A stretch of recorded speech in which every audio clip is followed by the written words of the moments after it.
Comment avoir un bivouac parfait? C'est ce que je vais vous dire dans cette vidéo avec toutes les étapes et choses à faire et à ne pas faire. Tout d'abord, pour avoir un bon bivouac, ça se passe avant, dans le sac à dos, lors du rangement du sac à dos. En effet, bien ranger son sac à dos, c'est quand même primordial.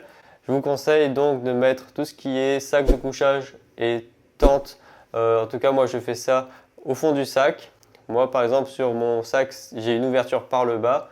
Et donc, je mets mon sac de couchage par là et ma tente au fond parce que j'en aurai besoin que au camp. Et pendant la journée, j'en aurai vraiment pas besoin. Donc, je mets ça au fond et après, je pourrai mettre tous mes habits au-dessus, ce qui sera quand même beaucoup plus pratique lors de la journée. Donc, au moins, quand vous arriverez au camp, vous pourrez enlever toutes vos affaires. Donc, vous aurez quand même besoin, c'est-à-dire votre bouffe, votre kit cuisine si vous en avez, vos habits aussi de rechange pour le soir. Et après, de sortir du coup la tente et le sac de couchage que vous installerez.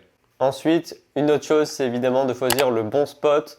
Le bon spot, c'est avant tout quand même la sécurité, je dirais. Il faut donc vraiment bien regarder de ne pas être en dessous d'arbres avec des branches qui sont mortes ou même un arbre qui a une mauvaise tête qui commence à mourir.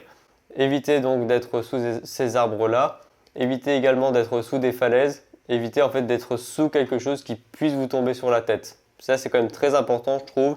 Il vaut mieux être dans un espace assez dégagé pour éviter ainsi d'avoir des choses qui nous tombent dessus. Ensuite, un deuxième truc, pareil, c'est d'être à l'abri du vent.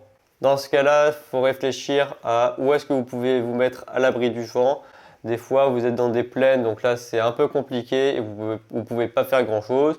Ou même que ce soit dans des vallées qui sont à beaucoup plus haute altitude, comme la vallée des Merveilles. J'avais dormi là-bas une nuit et je m'étais mis derrière un gros rocher pour me protéger du vent parce que ce jour-là, il avait beaucoup plu et il y avait beaucoup de vent. Et si j'avais pas eu ce rocher, à mon avis, j'aurais passé une mauvaise nuit vu le vent qui était dehors.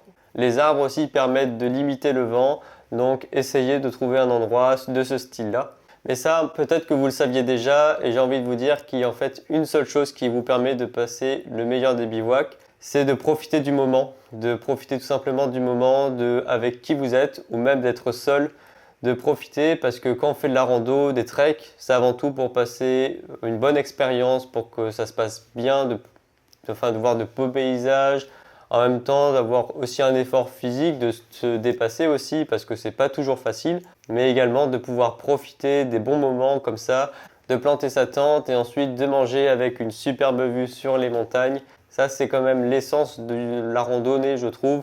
C'est quand même de pouvoir profiter, de savoir aussi aimer ce qui nous entoure, mais également aussi de profiter des gens avec qui on est, de profiter de l'ensemble, les gens avec qui on aime, que ce soit de la famille, son compagnon ou des amis, de profiter d'être avec eux en ce lieu et de passer un bon moment.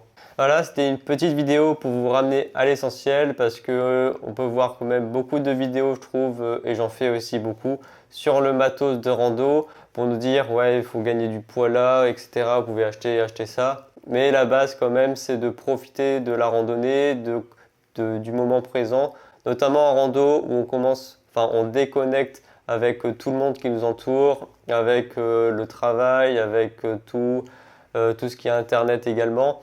Pouvoir se couper de tout ça et c'est franchement je trouve le principal.